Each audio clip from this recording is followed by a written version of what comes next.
একটি অন্তর্বর্তীকালীন সরকার গঠনের সিদ্ধান্ত নেওয়া হয়।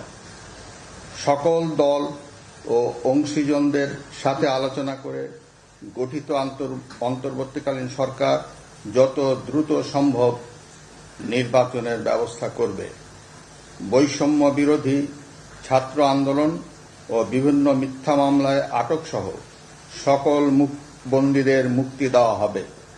বৈষম্য বিরোধী ছাত্র আন্দোলনের নিহতদের পরিবারদের ক্ষতিপূরণ প্রদান ও আহতদের সুচিকিৎসার প্রয়োজনীয় সকল সহায়তা দেওয়া হবে।